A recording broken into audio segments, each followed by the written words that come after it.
I worship that fullness, which pervades as awareness, which is omnipresent as beauty, and which eternally blesses with blissful joy. Forget about experiencing this and that and going here and there. Just be where you are. Enjoy the golden present. Do what is at hand. You are not going anywhere, you are not coming back from anywhere. We are where we are already, never going or coming. Death means change of form, that's all. It is inevitable, and it is happening every minute. You are not the same person you were a minute ago. A part of you is already dead and a part is being born. Nothing can really be destroyed, we just change names and forms. There is no death at all. What is always. What is not and will never be. What you call the world is nothing but ever-changing names and forms. Mere existence is not enough. Express yourself. The current is the same everywhere. It is the cosmic current. And there is only one generating station. It sends energy to us without wires. But the real coming together can happen only when we rise above divisions and differences, when we see the variety, but at the same time have that unifying vision. The purpose of religion, or yoga, is to realize that oneness. How? By refining the individual. The ignorance that makes us feel separate from others is to be removed. Fill up a balloon with air until it bursts. The balloon is only a temporary partition that divides the inner air from the outer air. Once the feeling of individuality or ego is broken, you are there as a whole, as a universal being. The trees that gift the pilgrim with their sweet fruits sway gently in the wind, asking for nothing in return. Their lives say something too. Do not live for yourself. Give all that you have to the world. That will bring you the greatest pleasure. Food is from nature, air is from nature, and water is from nature. We take things from nature, so we have to return things to her. We cannot return exactly what we take, but we can convert the food, the air and the water into energy, and utilize that energy for the benefit of the world. Then we are not debtors. Many of our lives are scattered instead of centered. We are on the circumference of a spinning wheel. The farther away from the center you are, the harder it is to balance. If you want to remain on the wheel and enjoy peace, where must you go? To the very center. There is a certain kind of deer from which we get musk fragrance.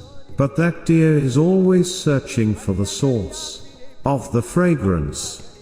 It doesn't realize that it comes from it, it is in it. Like that deer, we run here and there searching for that peace which is always within us. We can never become one in the head, but we can come closer in the heart. Hearts are soft and tender and understanding. When two lovers come together, they address each other as sweetheart, because the heart is sweet. Real marriage is when two people agree on one goal or purpose in life. God has given us two eyes to see as one. In the same way, as husband and wife you are two, but you should see as one. The two minds are the two eyes. Once you reach it, all other things will come automatically, whether you want them or not. I never wanted ashrams and Disciples, I never wanted publicity. I even ran away from all those things, but now they are running after me.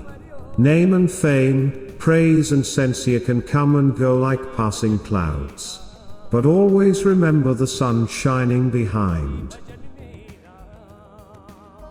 As long as there are disturbances in your own mind, you will see disturbances in the world outside. When one part of you is well rooted in your peace, you can lend the other part to do some work for the benefit of humanity. Violence cannot stop violence.